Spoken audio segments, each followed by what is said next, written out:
আমার মতো এরকম লাল আটার রুটি ঝোলা গুড় দিয়ে কে কে খেয়েছে বা খেজুরের চৌরস দিয়ে কে কে খেয়েছে। আমি কিন্তু প্রাচীন পদ্ধতির বেশ কিছু খাবার এখনও খাই এবং সেগুলো আপনাদের সাথে শেয়ার করার চেষ্টা করি। এই যে দেখুন, এইভাবে রসে ডুবিয়ে বা খেজুরের রসে ডুবিয়ে লাল আটার রুটি খাবার মজাটাই কিন্তু আলাদা। একটা সময় ছিল যখন আমাদের দেশে এই লাল গমটা কিন্তু প্রচুর চাষ হতো।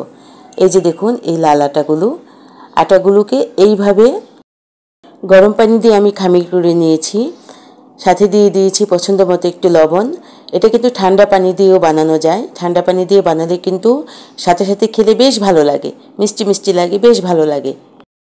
আমি আজকে গরম পানি দিয়ে খামিরটা করেছি, যেহেতু আমি বেশ কিছু রুটি ফ্রিজে রেখে দেবো, যার জন্য ঠান্ডা পানি দিয়ে করা যাবে না।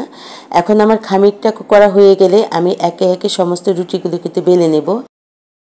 একসাথে অনেকগুলো রুটি বানিয়ে হালকা ভেজে, দুই পিঠে হালকা ভেজে ঠান্ডা করে তারপর একটা এয়ারটাইট বক্সে যদি সাদা একটা কাপড় বা পাতলা যে কোনো কাপড় বিছিয়ে রেখে দেওয়া যায়, তাহলে নর্মাল ফ্রিজে রেখে কিন্তু 8 থেকে 10 দিন ব্যবহার করা যায়। আমিও সেভাবেই করব, যার জন্য অনেকগুলো রুটি আমি একসাথে আজকে বানিয়ে নিচ্ছি। এই যে দেখুন, পরবর্তীতে আবার ভেজে নিলেই বাস একেবারে ফুলকো ফুলকো রুটি হয়ে যায়। আমি সেরকমই করি, যার জন্য বেশি পরিমাণে আজ করেছি।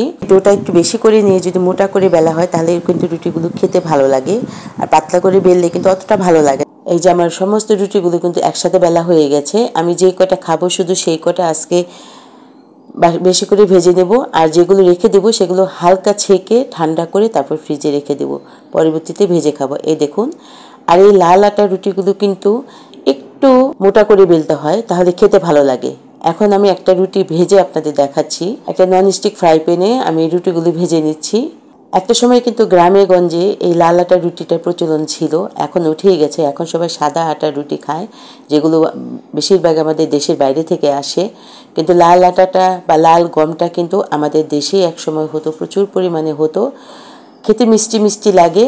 এখন ডাক্তারও কিন্তু আমাদেরকে এই লাল আটার রুটি খাবার জন্যই প্রিফার করে, যেটা একসময় খুব প্রচলন ছিল। এই যে আমার একটা রুটি ভাজা হয়ে গেছে, আরও একটি রুটি আমি আপনাদের ভেজে দেখাচ্ছি। এই রুটিগুলি কিন্তু ফুলকো ফুলকো করে ভাজলে পরে বেশি ভালো লাগে, বেশি না, একটু ঘুরিয়ে ঘুরিয়ে 3 বার উল্টে দিলেই বাস রুটিগুলো কিন্তু সুন্দর ফুলকোভাবে ভাজা হয়ে যায়। এই দেখুন, আমার রুটিগুলো ফুলে উঠছে।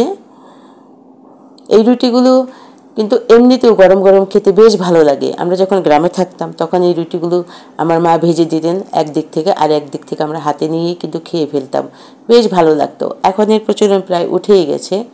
এখন আর কেউ লাল আটার রুটি খায় না, এখন সব সাদা গমের আটার রুটি, ময়দার রুটি, তারপর ভুট্টার আটার রুটি এসব খায়। কিন্তু একবার এইভাবে লাল আটার রুটি খেয়ে দেখুন। এই যে দেখুন, রুটিগুলো কত সুন্দরভাবে ফুলে উঠছে।